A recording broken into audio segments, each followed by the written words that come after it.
Papa Squat, coming at ya. How's everybody doing? Guess who we're going to be talking about today? You can probably see here, Joe Bataan. I hope I am pronouncing his name correctly. Joe Bataan, born in 1942, was a Latin soul musician in New York City, or from New York City. He's still around. He is, I think, pretty well regarded as a musician in the New York area. Definitely affiliated with soul music. He came up with something called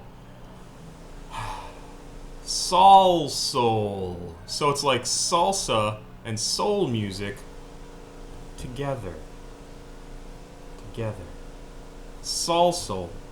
I'm sure he thought it was a really cool term when he came up with it. Anyway, he recorded a bunch of salsa music, and he also did some rap music. He recorded 3 albums for Soul and several singles, including Rappo Clappo from 1979, which is the song we're going to be listening to. It became an early hip-hop hit, and let's see, then we skip ahead. After his 1981 album Bataan 2, he retired from music making to spend more time with his family and ended up working as a youth counselor in one of the reformatories he himself had spent time in as a teenager. His music has actually appeared in a number of movies. He also starred in City of God's Son, where playing the part of the older Nas reflecting upon his youth in the streets with cohort Jay-Z, Ghostface Killah, Biggie, and Raekwon. So kind of interesting. So this guy is still around. He's still making music. And this is Rappo Clappo from 1979. So we're still in that time period here on these particular releases. And surprisingly, Rappo Clappo is only 4 minutes long, which is, I think, the shortest song we've seen so far. My cat has a new toy that you can probably hear. Anyway, let's give this a listen, and you can see some excellent dancing. My favorite move comes right in the first few seconds, and you'll see it. So this is Rappo Clappo. Here it is. Take the coat off. Screw that thing.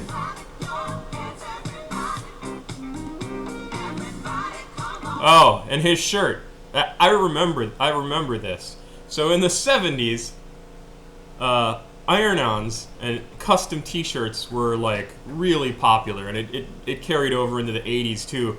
But whoever made these iron-ons and these t-shirts had figured out how to do like this sort of like rainbowy reflective thing, and it was like, oh my god, the coolest thing ever. Like everybody wanted to have this reflective t-shirt thing going on. So I just thought of that as this started.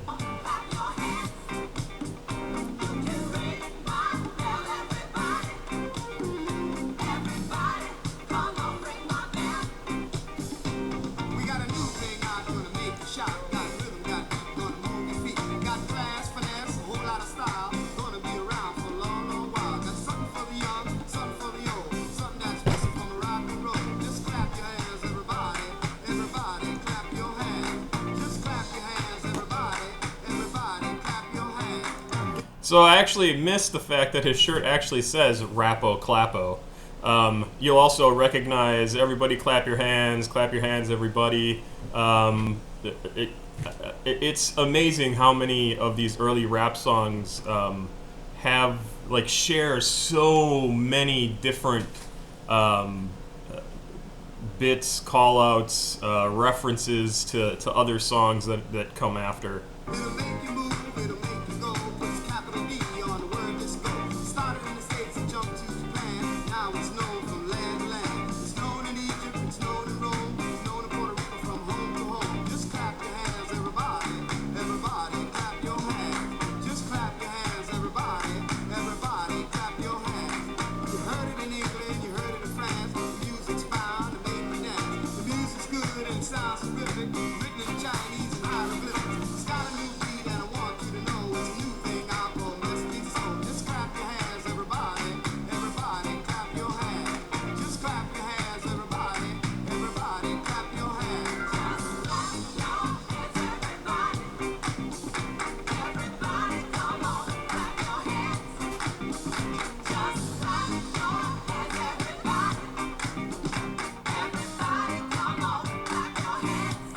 So this is one of the first songs, at least that I've noticed, that has a definite bridge. That everybody clap your hands, and that the music changes a little bit, and they move from one section of a song to another, which is kind of interesting.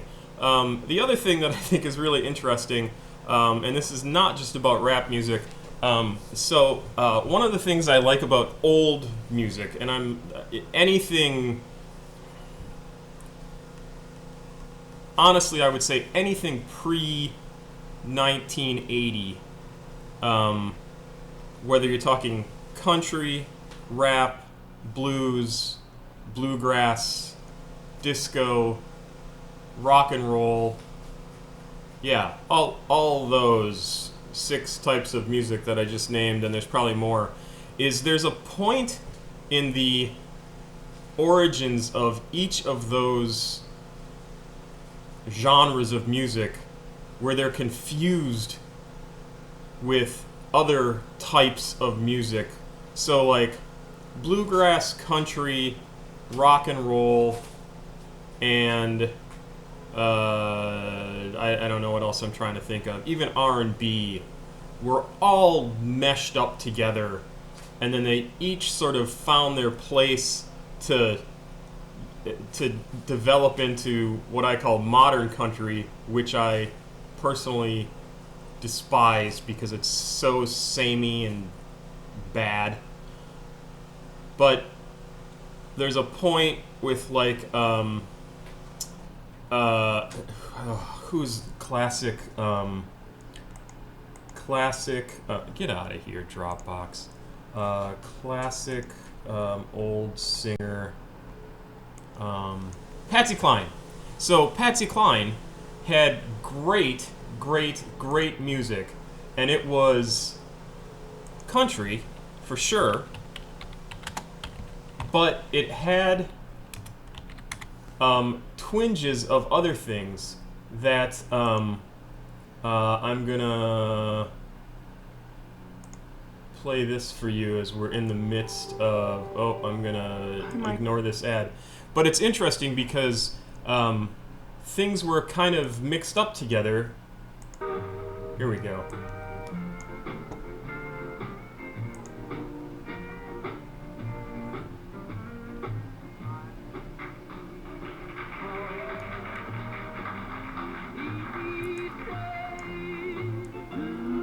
So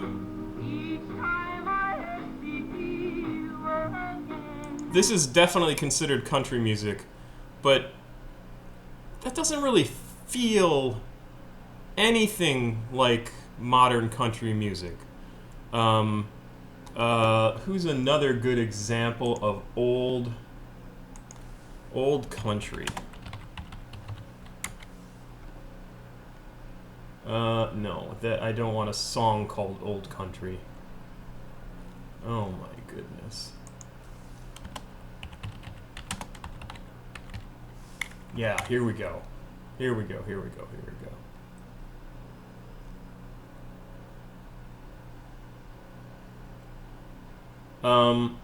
Geez, I might have to come back to this.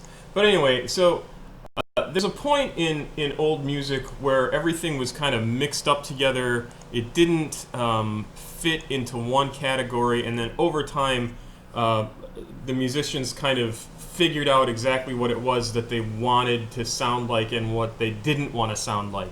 So I say all this, and hopefully it's not too distracting, because this song, and I think either the last one we listened to, the Fatback Band, has a definite disco influence, and it's so interesting.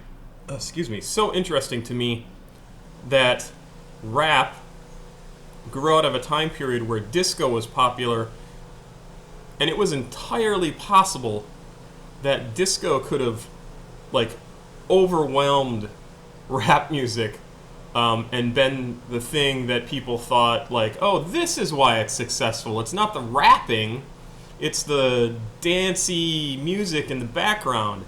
So anyway, so this song has some definite disco elements to it, and I've talked for a long time.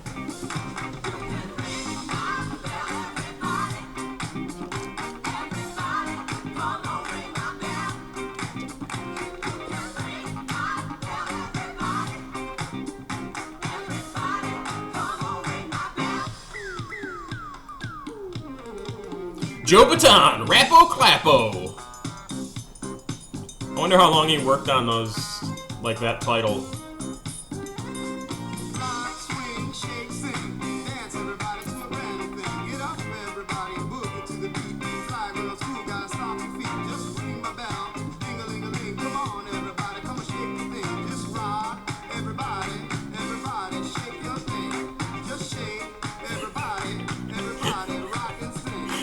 So I just happened to think, this is 1970. This is 1979. So it's entirely possible that in Star Wars, was it the Cy Snoodles band could have been playing rap music.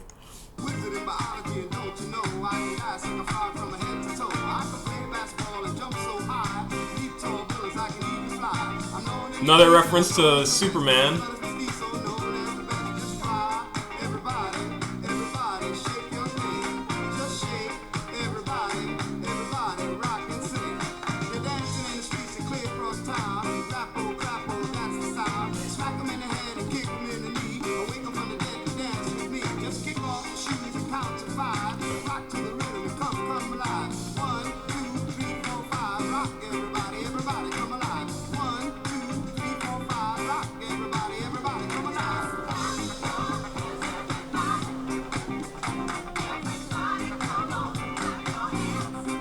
I'm rocking.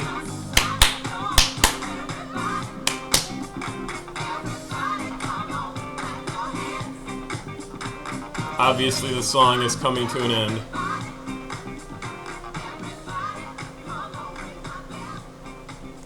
Yeah, so there's Rappo Clappo by Joe Bataan.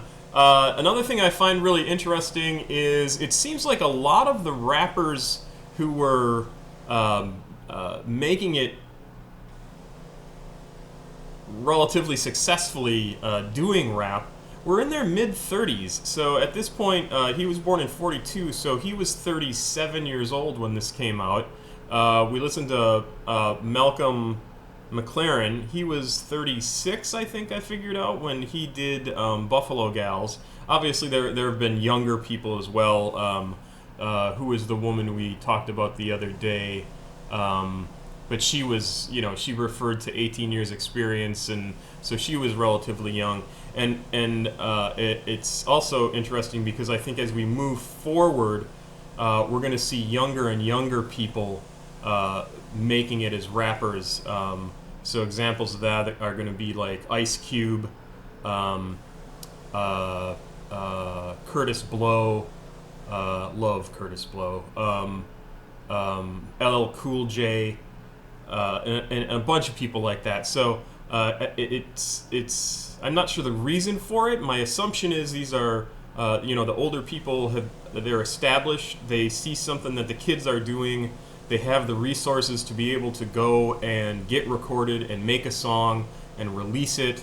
And then as the genre became more popular, people started looking around for others who were at least as skilled, who didn't have the wherewithal to be able to release their own tracks and get them distributed and recorded and everything.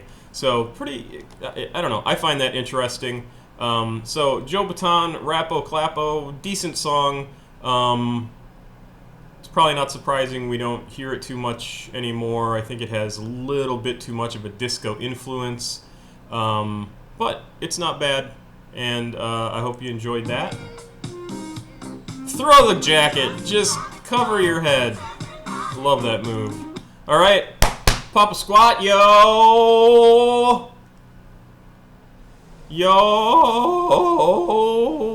See you.